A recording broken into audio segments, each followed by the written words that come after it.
Right, so hello and welcome back to Books and Things, and welcome to my reading goals for 2017 video. Today I just wanted to talk a little bit about my reading goals for 2016 and how they went. Mediocre. And then also talk about my goals for 2017, both in terms of reading, in terms of writing, and also in terms of Booktube and this channel going forward. So yes, let's get on to that.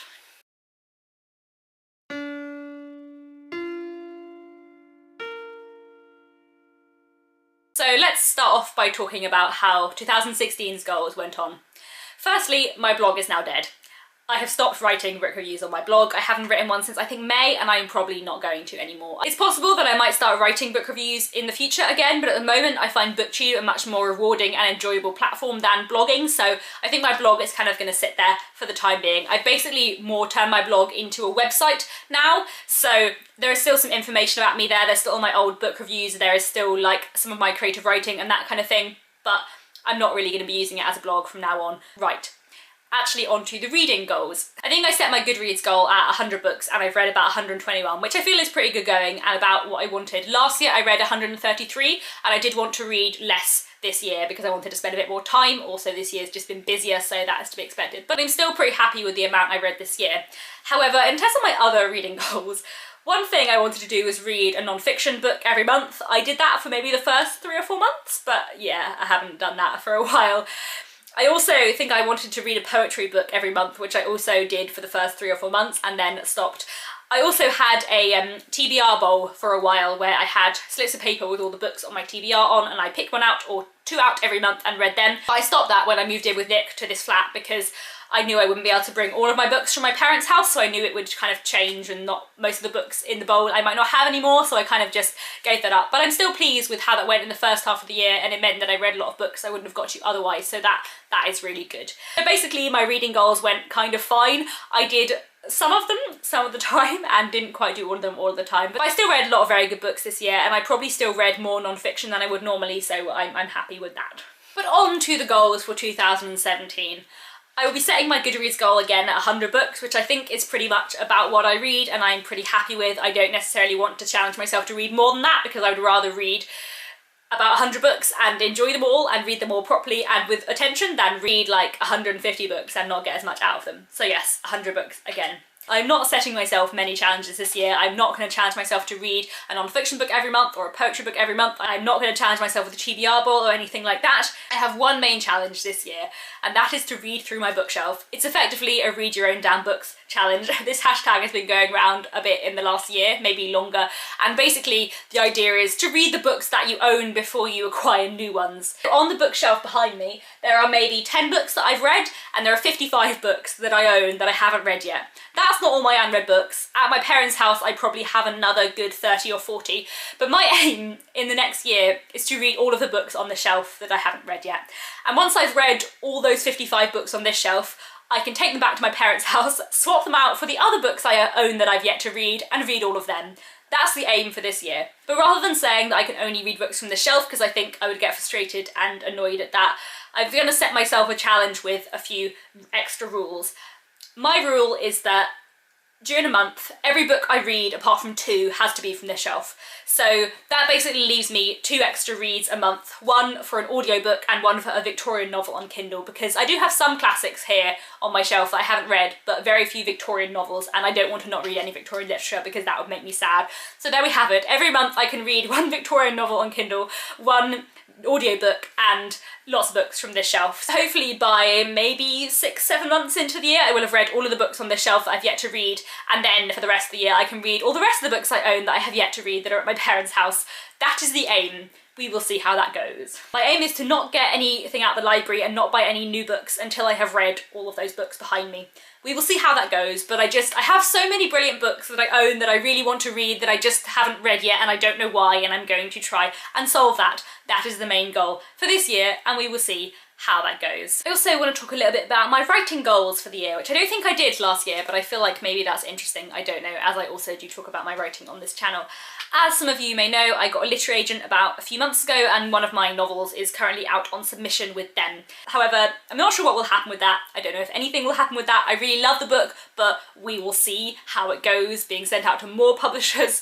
Currently my agent is on maternity leave and I'm working with her replacement, her maternity cover, but my aim is by the time my agent gets back from maternity leave in the summer is to have another novel ready for submission and another novel finished but not ready for submission, which sounds very ambitious, but basically for the last 3 months I've been working on a historical novel. The working title is The Marriage of Montgomery Hearst, and it's very good fun. I've been really enjoying it. It's nice to get into some actual writing. For the last 2 years I'd effectively mostly been doing editing and rewriting, so to have something completely new and fresh to work on has been wonderful. I'm about 40,000 words through, and it will probably be about 70,000-80,000 words when I'm finished, so I'm hoping to finish that in the next couple of months. I don't think that that will necessarily be a book to go out on submission. It's historical, it's set in the 19th century, set in 1838, shortly after the coronation of Queen Victoria. It's really good fun to write. It's a bit silly, it's a bit kind of Austen Gaskell-esque. Lots of love stories, lots of messy, complicated social criticism. I'm really enjoying writing it, and it's quite a different narrative style to what I usually use, but I'm not sure how much market appeal that has, so I'm not sure that that will be the next book for my agent to send out on submission. But I have another novel, working title Adelaide, that I wrote about 3 years ago that I really love the story of and I think could be really good, but the writing is not very good. So my aim is, once I finish The Marriage of Montgomery Hearst, my historical novel, is to rewrite this other novel, Adelaide, as I did with the novel that is currently out on submission from my literary agent to publishers. I want to rewrite this book, Adelaide, make it as good as I think it can be, and then the aim would be for my agent Louise to send it out from the summer. That's the plan. That's the writing goals for this year. After the summer, I don't know, but for the next 6 months, those are my writing priorities, and we will see what happens.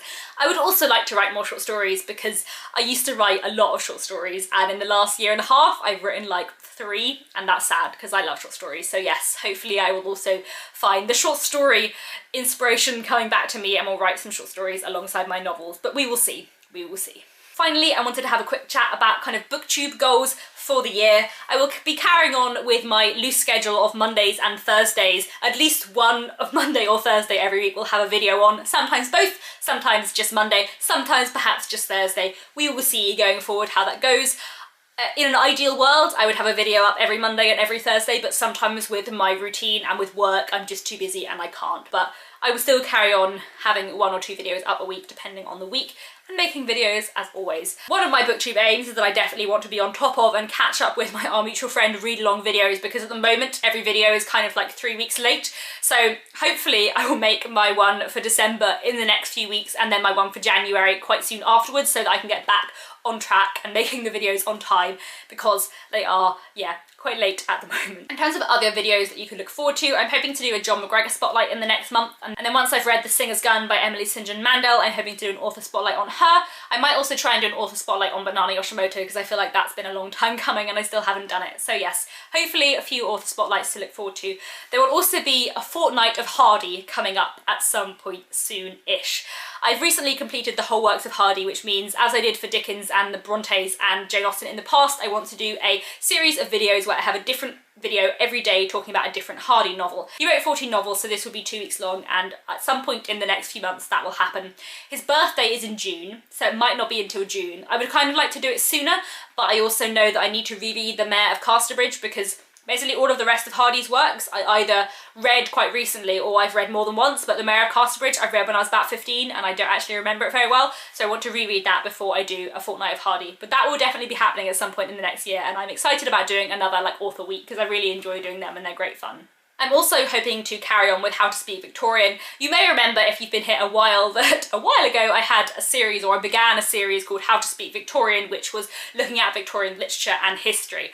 I did really well with them in the first half of the year and really enjoyed making them, but in the last 6 months I've just been so busy with work, like so busy, that I just haven't really had much of a chance to properly make those videos, because they take a lot more time and effort than the rest of my videos. But I want to get properly back on track with them. I have 2 more kind of introductory videos I want to make for that. One on drama and the theatre during the Victorian period, and one on like men of letters and essays and non-fiction during the Victorian period. Once I have done those 2 videos, I then want to embark upon a kind of series of lectures. Not really lectures, but if you remember back in Victorian October, I did a video about my hypothetical Victorian literature course. I talked about a kind of series of lectures I might do if I were a professor at university, where I would talk about 2 different Victorian novels every week and a particular theme that they explored. I would quite like to do this on my channel. It won't be every week, it will be possibly every month, probably more likely every 2 or 3 months. My aim is to start this in about March or April, once I've done the other 2 How to Speak Victorian videos, and it would be I think a video every 2 months looking at 2 different novels and comparing how they explore a particular theme within Victorian literature, and this would be like an ongoing, really long-term thing to do on my channel. The idea would be that I would tell people at the end of one video what the 2 books we'd be looking at in the video in 2 months' time were, so that if people wanted to read those books in the intervening period, they could. So the first one I would do would be an introduction to the Victorian novel, where I would look at Jane Eyre and Great Expectations. I know that already, and that will maybe be in March or April. We will see how busy I am in the new year with work and what happens there, but I'm really hoping to start that series on my channel and to do it properly, because I think it could be really fun, and a lot of people said on that video about my hypothetical course that they would really enjoy doing something like that. So have that planned, it's in the works. It might take quite a lot of work and planning and a lot more like note-taking and deciding on what to talk about than normal, and I think I would want to reread the novels before I make the videos. They'd probably also be quite long, some on the longer end of my videos. I say the longer end, like all of my videos at the moment end up being like 15 to 20 minutes, but these would probably be like half an hour and a bit more serious and academic maybe. I don't know, we'll see, but that's the plan. So let me know if you are keen to hear about them, and we will see. For the rest, I will carry on doing wrap-ups and tag videos and discussion-y things. Probably also some more videos with Nick, which should be enjoyable. I definitely think we will have another Katie versus Nick video in the future, because there are many more books that we disagree on. And I will probably also try and do some more writing videos as well, now that AuthorTube is becoming a kind of thing. But if you have any suggestions for videos, I'm always very open to that. So I would like to ask you all if you have any suggestions for videos you would like to see about writing or about books, or any kind of discussion videos or particular things you would like to hear me talk about, then please let me know down in the comments, because I would genuinely really like to know, and I'm curious to see what people would like to see me talk about, and I will certainly take that into consideration, especially in terms of like writing videos, because I know I want to make more writing videos, but I don't really know what to talk about. So if anyone has any suggestions for that, as well as about the general bookish videos, then let me know down in the comments below. I would also like to ask you, while I'm asking you things, what people think about video length. I've realised lately that all of my videos are just becoming longer and longer, and I feel like it's a general Booktube trend, because now when I go like down my watch later playlist, like everyone's videos are over 10 minutes, but mine tend to be like 15 to 20 minutes. Not always, but most of the time. And I don't know whether people mind this or not. My impression is that people don't seem to mind that much, because sometimes videos of mine that are 20 minutes get more views than videos that are like 8 minutes long. But I also don't want to make really long videos if that does put people off. And I was thinking that there are quite a lot of my videos that are really long that I could split into 2 parts. Things like my favourite books of the year, which is already up, but you know, that could have been 2 videos. Most of my wrap-ups could easily be 2 10-minute videos instead of 1 20-minute video. It makes more sense for me to have 1 video because it's all the same thing, but I wonder what people think about that, because I might think about doing wrap-up slightly differently if people would rather shorter videos. But anyway, that's a question for you. So anyway, let me know down in the comments what your reading goals and other goals are for the year of 2017. I hope you're all having a good beginning of the year, and I'll be back very soon with another video.